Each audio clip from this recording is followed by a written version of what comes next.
सभी को नमस्ते। मैं बादराम पारिक, फिजिक्स लेक्चरर, राजकीय उच्च माध्यमिक विद्यालय Kuchawas Churu, YouTube channel physics Taranagar में आपका हार्दिक अभिनंदन व स्वागत करता हूं।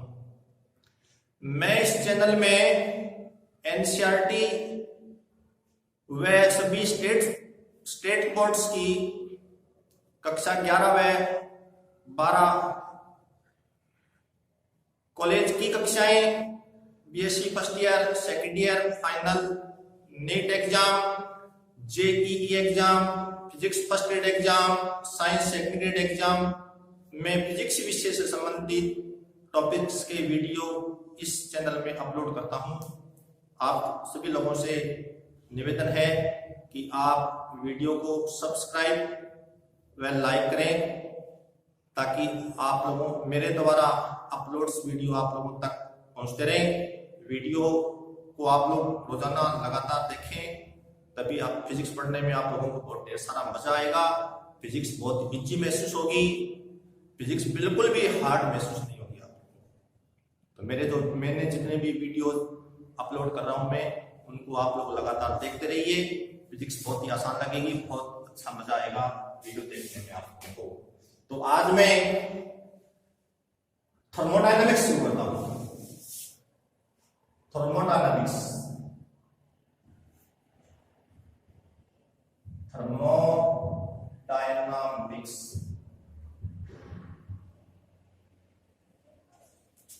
ऊष्मागतिकी।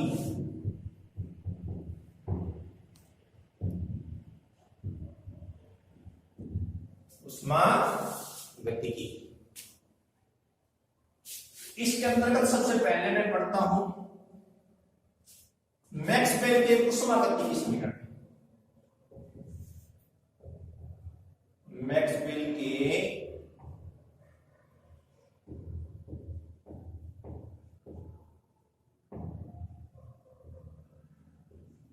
ऊष्मागतिकी समीकरण।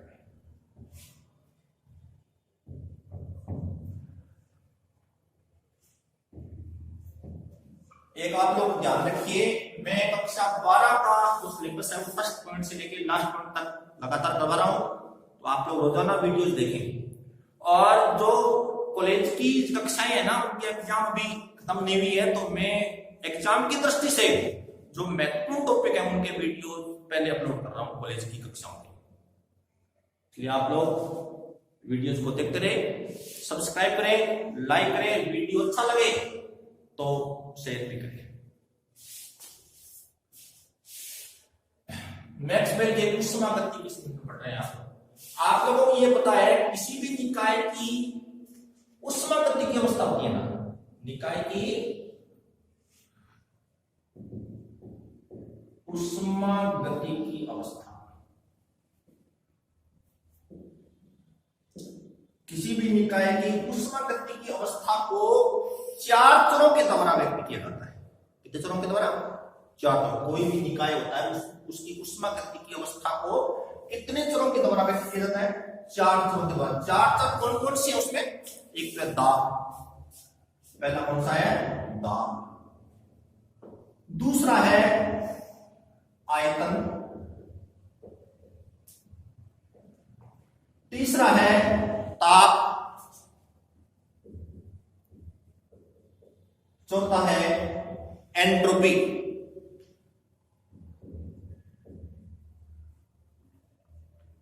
ये 4 किसी भी निकाय की ऊष्मागतिकी अवस्थाओं को 4 चरों के द्वारा दर्शाया जाता है। कितने चरों के द्वारा? 4 चरों के द्वारा व्यक्त किया जाता है। दाब, आयतन, ताप, एंट्रोपी। समतापी प्रक्रम होता है ना, कौन सा प्रक्रम? समतापी प्रक्रम में दाब नियत रहता है। समतापी प्रक्रम में कौन नियत रहता है? P है ना, ये नियत रहता है, P बदलता नहीं है समतापी प्रक्रम में। आयतन आयतनीय प्रक्रम होता है ना, समय आयतनीय प्रक्रम। समआयतनीय प्रक्रम में आयतन नियत रहता है। समतापी प्रक्रम में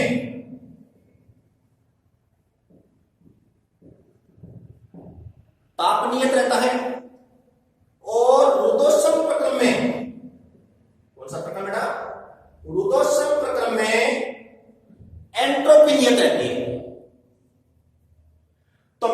मैक्सवेल ने जो उष्मागतिकी समीकरण स्थापित किए थे ना, तो मैक्सवेल ने क्या किया, ये चार उष्मागतिकी चर है ना, पी, वी, टी और एस, इन चार चरों में से दो चरों को स्वतंत्र माना।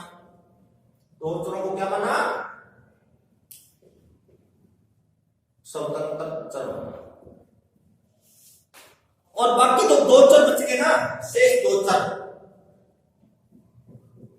शेष दो चरों को परतंत्र चर माना। परतंत्र चर। तो मैक्सवेल ने जब उष्मागतिकी समीकरण स्थापित की थी तो उन चार चरों का उपयोग किया था, पी, वी, टी और एस। इनमें से दो चरों को क्या माना? स्वतंत्र चर, और बाकी दो चर बच गए उनको परतंत्र चर माना। यानी बाकी जो दो चर बच गए ना, वो दो स्वतंत्र चरों का फलन होगा। दो स्वतंत्र चरों का क्या होगा? फलन होगा। तो अपने उष्मागतिकी मैक्सवेल और ये जो चर है ना, मैक्सवेल ने क्या किया, ये जो चार उष्मागतिकी चर है इनको दो को क्या माना? स्वतंत्र चर माना, और दो बाकी दो बच के उनको परतंत्र चर मानकर चार समीकरण स्थापित किए थे। चार उष्मागतिकी संबंध स्थापित किए थे। चार उष्मागतिकी संबंध स्थापित किए थे। उन संबंधों को कहते हैं मैक्सवेल के उष्मागतिकी समीकरण। एक बार वापस सुनिए कि कोई भी निकाय की उष्मागतिकी अवस्था होती है, उसको चार चरों के द्वारा व्यक्त किया जाता है। पहला है दाब, आयतन, ताप, एंट्रोपी। तो मैक्सवेल ने इन चार चरों में से दो चरों को स्वतंत्र चर माना, और बाकी तो दो चर बच गए उनको परतंत्र चर मानकर चार उष्मागतिकी संबंध स्थापित किए थे। उन उष्मागतिकी संबंधों को कहते हैं मैक्सवेल के उष्मागतिकी समीकरण। ठीक है, तो आप लोग एक बात और ध्यान रखना, बोर्ड में अलग से ध्यान रखना ये बात। मैक्सवेल ने जब चार उष्मागतिकी समीकरण स्थापित किए थे ना, तो उन्होंने उष्मागतिकी फलन भी काम में लिए। उष्मागतिकी फलन काम में लिए। ये मैं साइड में यहां लिख देता हूं। उष्मागतिकी मैक्सवेल ने जब ये उष्मागतिकी समीकरण स्थापित किए थे और चार उष्मागतिकी फलन काम में लिए थे। वो उष्मागतिकी फलन कौन कौन से हैं?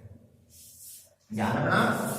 पहले जो समीकरण स्थापित की ना, पहले समीकरण स्थापित की तो आंतरिक ऊर्जा काम में ली। चार उष्मागतिकी फलन काम में लिए थे। उष्मागतिकी फलन कौन कौन से? पहले समीकरण के लिए आंतरिक ऊर्जा काम में यू से दर्शाते हैं। दूसरे समीकरण स्थापित करने के लिए हेल्महोल्ट्ज़ ऊर्जा काम में ली। हेल्महोल्ट्ज़ ऊर्जा, हेल्महोल्ट्ज़ ऊर्जा को दर्शाते हैं एफ से। तीसरा उष्मागतिकी संबंध स्थापित करने के लिए, उष्मागतिकी समीकरण स्थापित करने के लिए मैक्सवेल ने कौन सा उष्मागतिकी फलन काम में लिया? एंथैल्पी काम में ली थी बेटा। कौन सा क्या काम में ली थी? एंथैल्पी। एंथैल्पी निकाय की कुल ऊर्जा होती है, एच से दर्शाते हैं, एच काम में लिया था। चौथी उष्मागतिकी समीकरण स्थापित करने के लिए कौन सा उष्मागतिकी फलन काम में लिया था? गिब्स ऊर्जा। ये याद रखना मुख्य रूप से। गिब्स ऊर्जा को किसे दर्शाते हैं? तो मैक्सवेल ने उष्मागतिकी समीकरण स्थापित करने के लिए ये चार उष्मागतिकी फलन काम में लिए थे। पहले समीकरण को स्थापित करने के लिए आंतरिक ऊर्जा को काम में लिया। दूसरे समीकरण स्थापित करने के लिए हेल्महोल्ट्ज़ ऊर्जा काम में ली।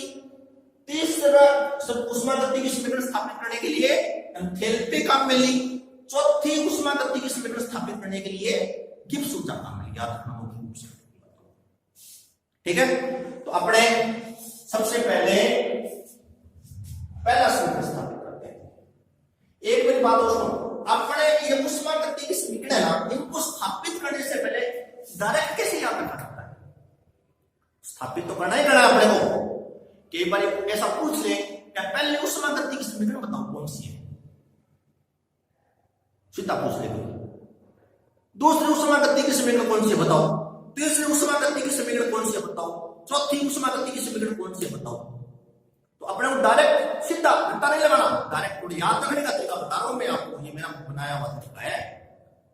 आप लोगों को ये पता है मोटरसाइकिल की ये कंपनी होती है, बाइक की कंपनी कौन सी होती है बताओ, टीवीएस होती है क्या, ध्यान है आप लोगों को, टीवीएस कंपनी की बाइक आती है, ये तो ओरिजिनल कंपनी है, और अपने क्या कर देते हैं नकली कंपनी बना लेते हैं, डुप्लीकेट टीवीएस की नकल बना लेते हैं। तो अपने मोटरसाइकिल बाइक की नई कंपनी कौन सी बना ली, टीवीपीएस बना ली। मोटरसाइकिल की नई कंपनी कौन सी बना ली, टीवीपीएस। मोटरसाइकिल की नई कंपनी हो गई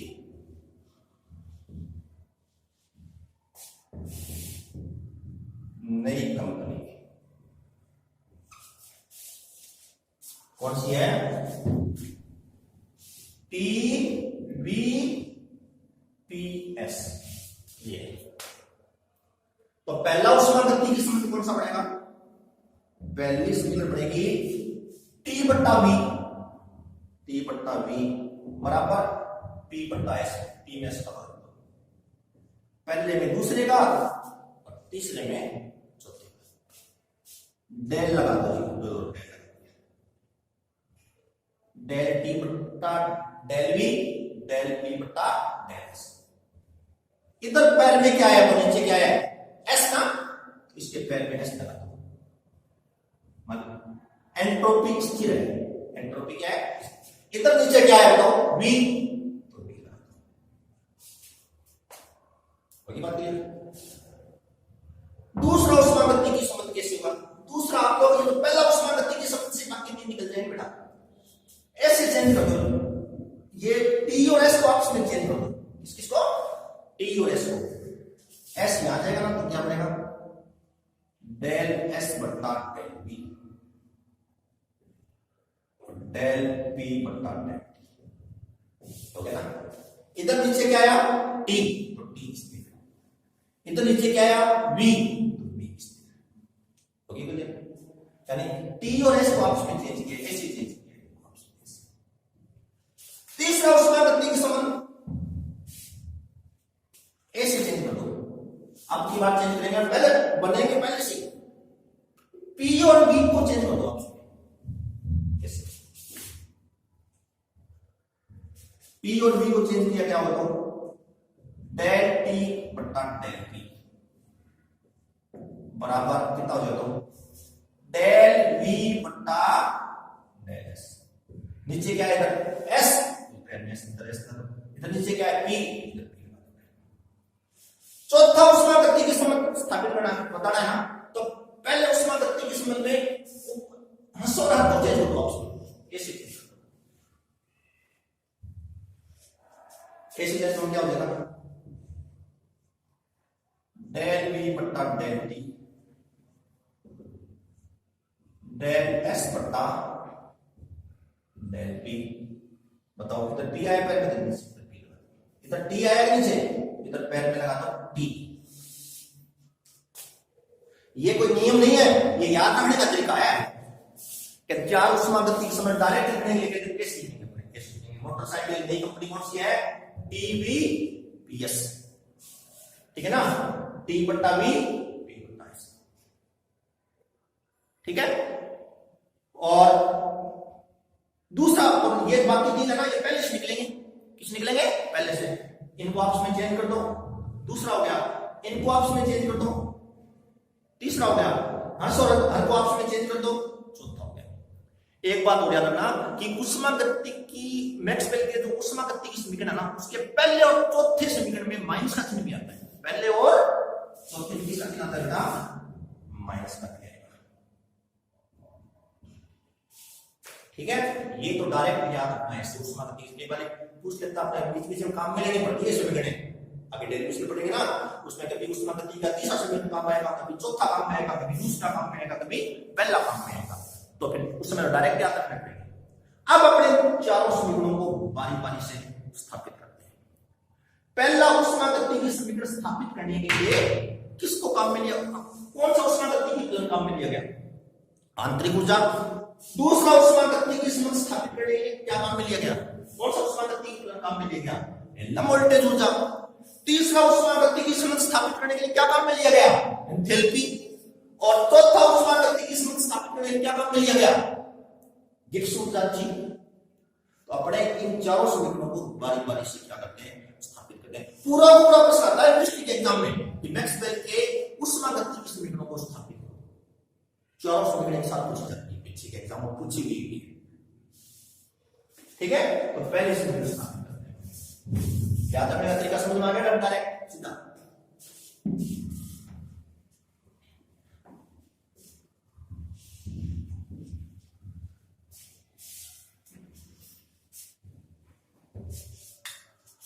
तो मैक्सवेल का प्रथम उष्मागतिकी समीकरण, मैक्सवेल का प्रथम उष्मागतिकी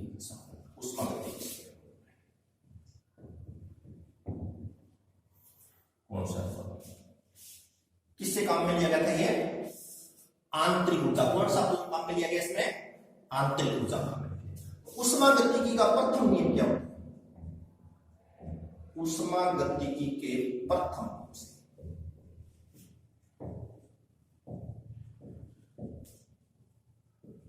नियम होता है डी क्यू बराबर होता है D you plus D W. ये पढ़ा हुआ आपको उष्मागतिकी की प्रथम नियम। तो अपने को आंतरिक ऊर्जा में डी यू किसके बराबर हो जाएगा? ये डी यू आंतरिक ऊर्जा में परिवर्तन बराबर हो जाएगा D Q minus D W. उष्मागतिकी के दूसरे नियम का, उस नियम का दूसरे उष्मागतिकी के दूसरे नियम का गणितीय रूप क्या होता है? डी क्यू बराबर होता है डीएस बराबर होता है डी क्यू बटा टी। डीएस बराबर क्या होता है? डी क्यू बटा टी होता है, क्योंकि डी क्यू डीएस बराबर होता है डी क्यू बटा टी। टी ताप है। तो बताओ आप लोग मेरे को यहां से डी क्यू किसके बराबर है? T DS. और डी डब्ल्यू किसके बराबर होता है? पी डीवी होता है। ये मान आपने यहां रख देंगे। तो डी यू बराबर कितना हो गया? क्या नाम है? T dS minus P dV. ये समीकरण है एक। कौन समीकरण है ये? एक। अब आप लोग यहां पर देखिए कि ये आंतरिक ऊर्जा है ना, ये आंतरिक ऊर्जा, ये एस और बी का अपना डीएस लिखा और ये डीबी। टी और पी तो इनका उत्तर थोड़ी है, ये तो नियत है। तो यहां पर जो आंतरिक ऊर्जा यू है ना, वो एस और बी का अपना है। आंतरिक ऊर्जा किस किस का अपना है? एस और बी का अपना है, जिसके साथ इधर डी यू डीएस इधर कौन? डीवी। यहाँ पे आंतरिक ऊर्जा यू है ना, वो एस और वी का अपना है। एक समीकरण याद होगी ना तो चारों याद हो जाएगी आप लोगों के बिल्कुल आसानी से, मजा आएगा पढ़ने में। तो यहां आंतरिक ऊर्जा यू एस में वी का फलन है। वी का क्या है? फलन है। तो कैसे लिखा जाएगा बेटा इसको? U बराबर U एस बी। अब इसका 80 का उत्तोलन करोगे। 80 का उत्तोलन कैसे लिखा जाएगा? अब करेंगे इसका उत्तोलन क्या है? 80। पहले S के सापेक्ष, फिर V के सापेक्ष। S के सापेक्ष तो V स्थिर रहेगा और V के सापेक्ष लेंगे तो S स्थिर रहेगा। 80 का उत्तोलन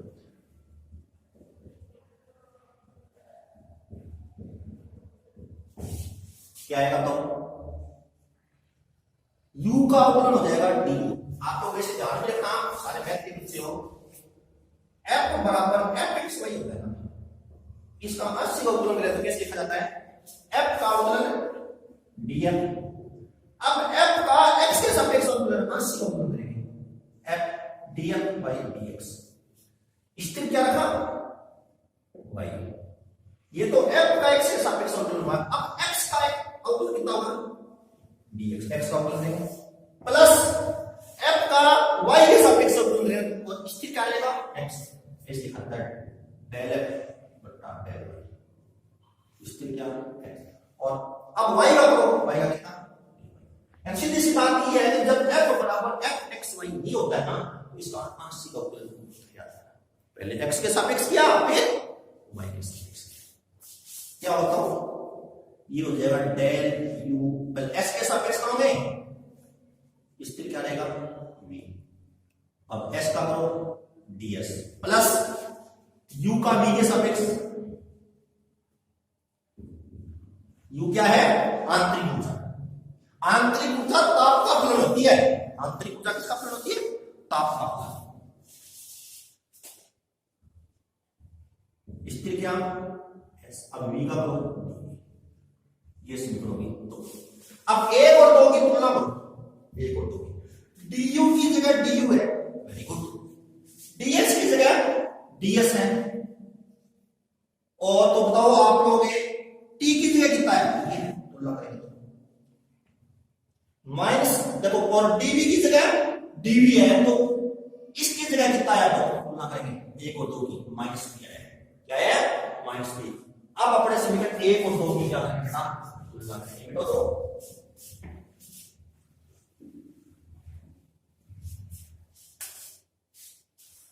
समीकरण 1 और 2 की क्या करेंगे, तुलना करेंगे।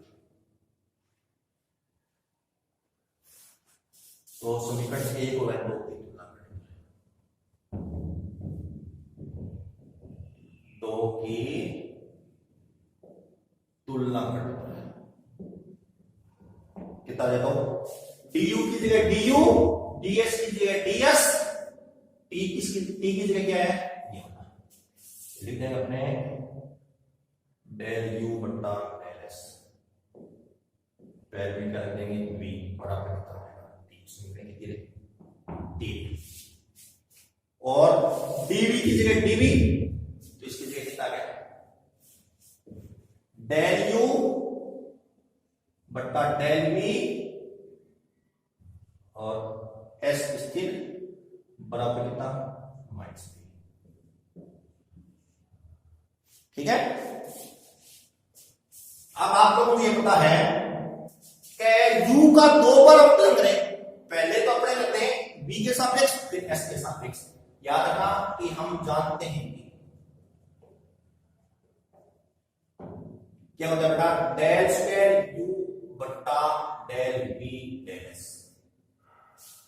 u का v और s के सापेक्ष अवकलन किया है, और यदि आप लोग u का पहले v के सापेक्ष और कैसे लिख देते हो, s और v के सापेक्ष अवकलन, पहले v के सापेक्ष फिर s के सापेक्ष, यहां पहले s के सापेक्ष फिर v के, ये करके देखना बराबर आता है, ये बराबर होता है, ठीक है।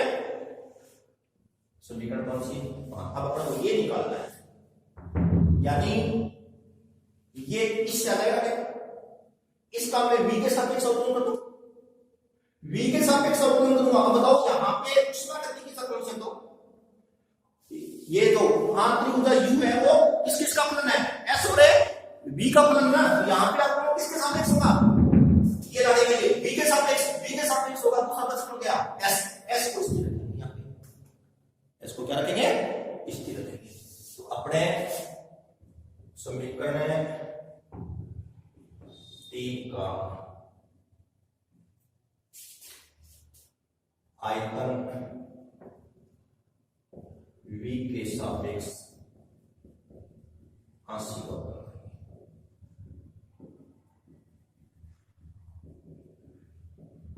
कितना होगा, डेल स्क्वायर u बटा डेल v डेल s, दोनों आगे सर। अब यहां पे v के सापेक्ष करो t का, डेल t बटा डेल v के सापेक्ष क्या है, दूसरा का कौन सा रहेगा, s क्या रहेगा, जब s के सापेक्ष अवकलन हो तो v स्थिर होगा, और जब v के सापेक्ष अवकलन होगा तो s स्थिर।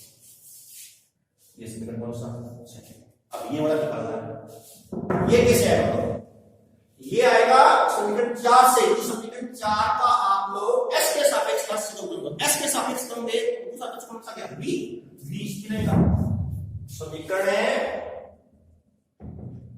4 का बोलो एंट्रोपी एस के सापेक्ष आंशिक अवकलन करना है। ठीक है, तो क्या हो जाएगा डेल स्क्वायर u बट्टा डेल एस डेल v, इसका प्रूफ भी का माइनस डेल v बट्टा डेल एस, इस तरीका रहेगा समीकरण 7। अब 6 और 7 को समीकरण 5 रख देंगे, ये 6 ना, 6 वाला मान यहां रखो, 7 वाला मान यहां रखो, तो फिर ये और ये बराबर आ जाएगा। तो समीकरण इसको कहां रखेंगे, समीकरण 6 व 7 को समीकरण 5 में,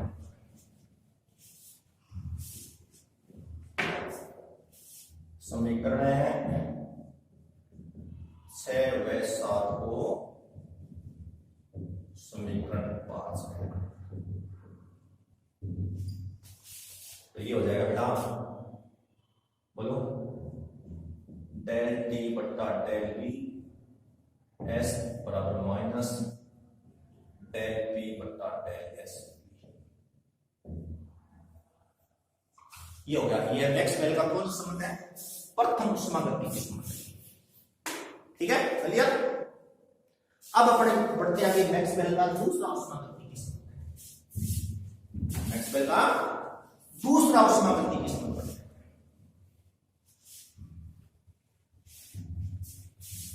दूसरा ऊष्मागतिकी संबंध स्थापित करने के लिए क्या काम में लिया गया था, कौन सा ऊष्मागतिकी काम में लिया गया था, हेल्म वोल्टेज ऊर्जा, ज्यादा पैकेट में आता हूं हेल्म वोल्टेज ऊर्जा।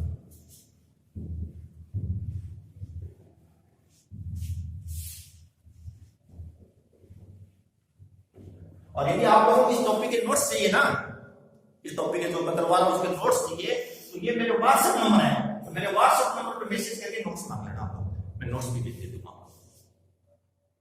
ठीक है, वैसे तो दिखा रहा हूं ये नोट्स है। अब मैं मैक्सवेल का दूसरा ऊष्मागतिकी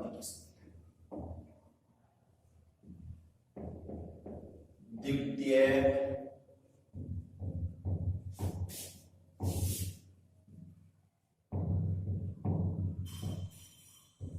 ऊष्मागतिकी, ठीक है।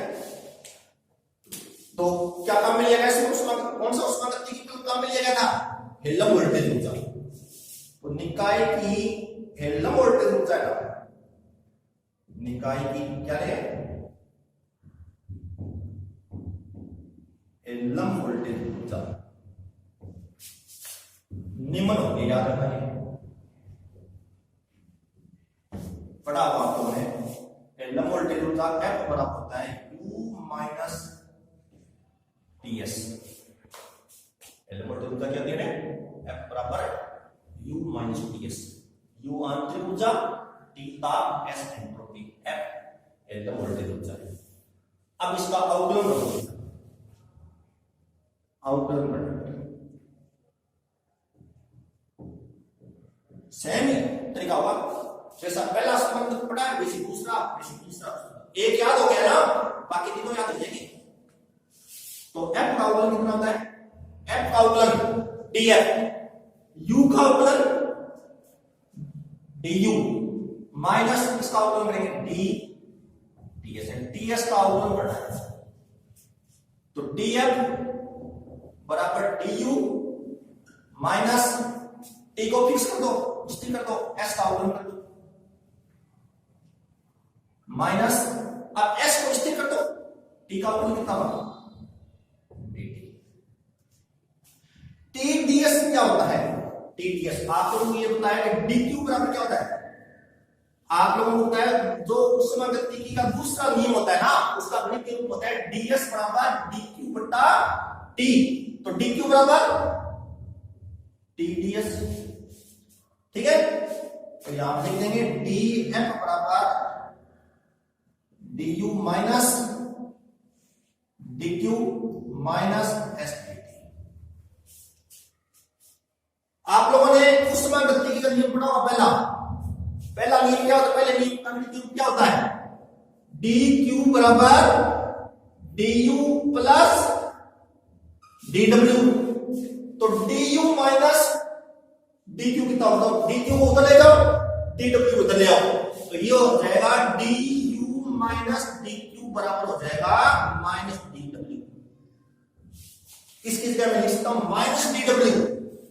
तो df बराबर minus dw minus s dt। Clear?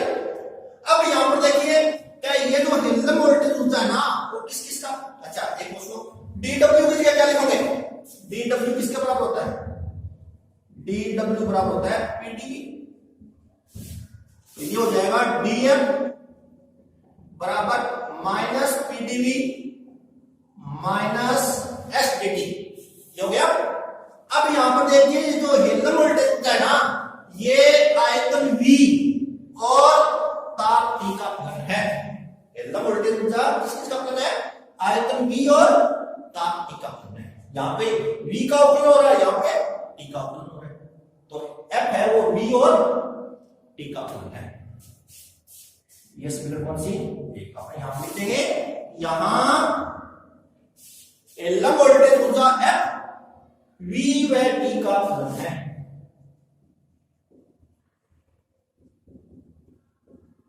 हिल्डन voltage ऊंचा f आयतन v व T का फलन है। तो कैसे लिखूंगा इस बात को मैं? f बराबर इस बात को इस निकालते हैं f v t। f है ना, वो v व T का फलन है। अब इसका क्या करोगे? आंशिक का अवकलन, आंशिक का अवकलन पहले v के सापेक्ष अवकलन करेंगे, फिर t के सापेक्ष। v के सापेक्ष जब अवकलन करेंगे ना, t स्थिर होगा, और t के सापेक्ष अवकलन करोगे तो v स्थिर रहेगा। आंशिक अवकलन करेंगे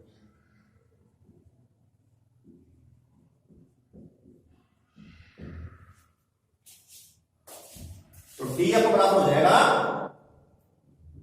f का अवकलन df। अब f का v के सापेक्ष अवकलन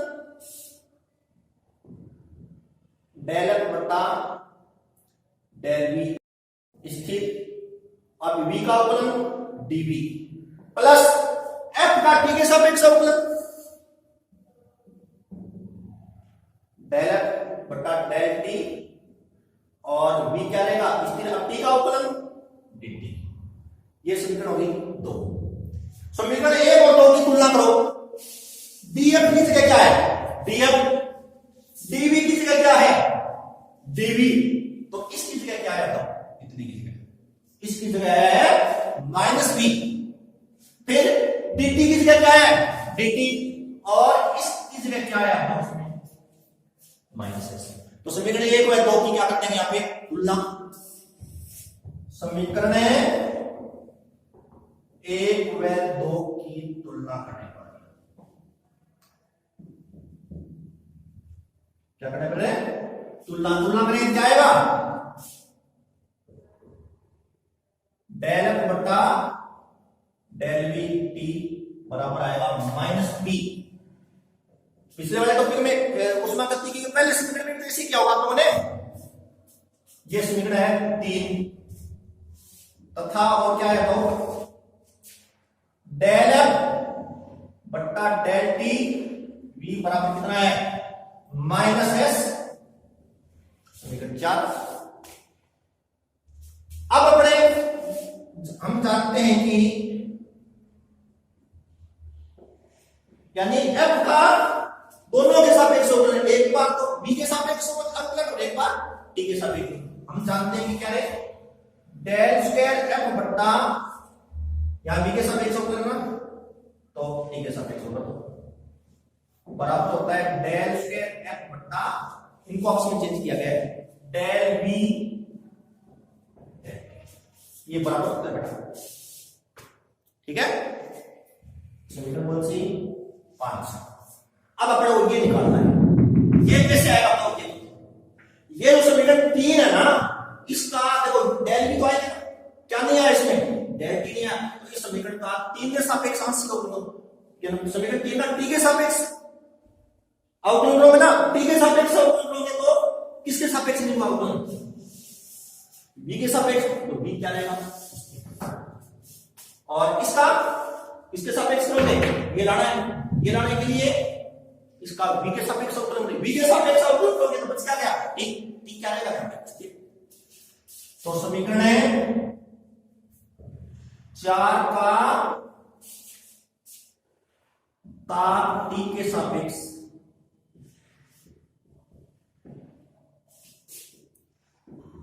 आंशिक अवकलन करने पर है, ठीक है।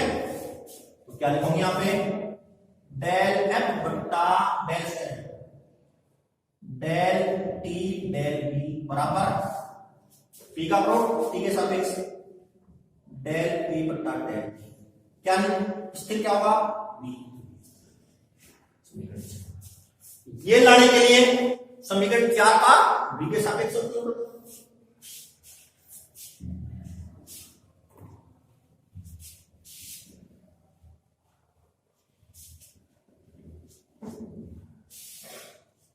समीकरण है 4 का किसके सापेक्ष होंगे, आयतन v के सापेक्ष, आयतन है v के सापेक्ष आंशिक अवकलन करने पर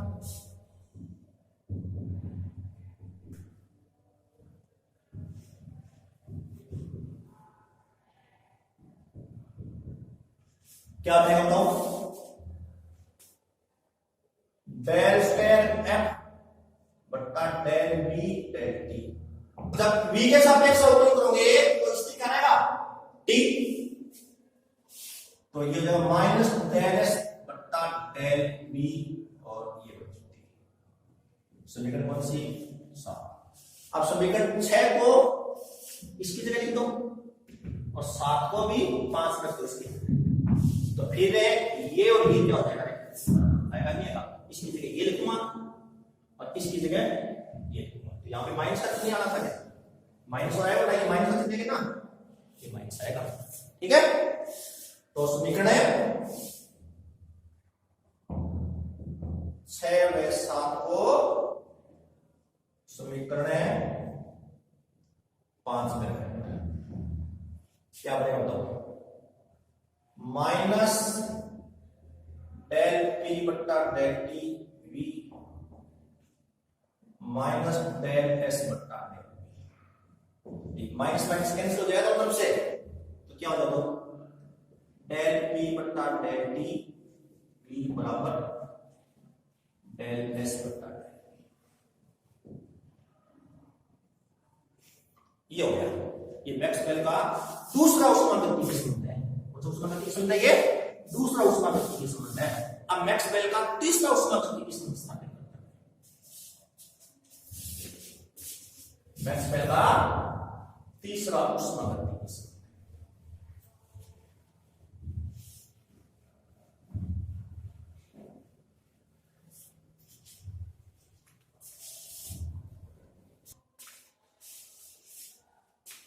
अब मैक्सवेल का तीसरा उष्मागतिकी संबंध,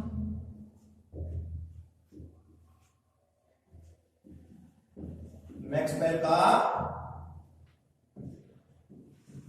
तीसरा उष्मागतिकी संबंध,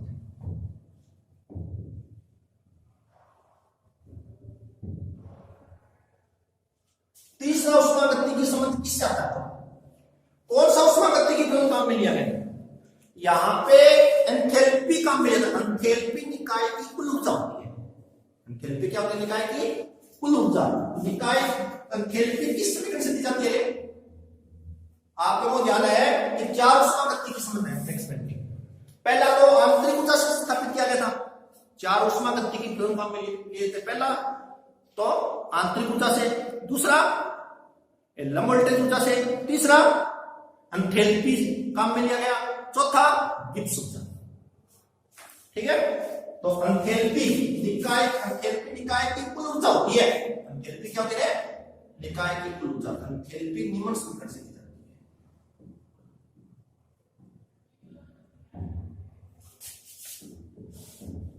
समीकरण से दी जाती है। याद रखना H बराबर एंथैल्पी को H से दर्शाते हैं। H बराबर होता है U प्लस PV। इसका अवकलन कर दो, अवकलन कर दो। H का अवकलन dH, U का अवकलन du प्लस PV का अवकलन करना है।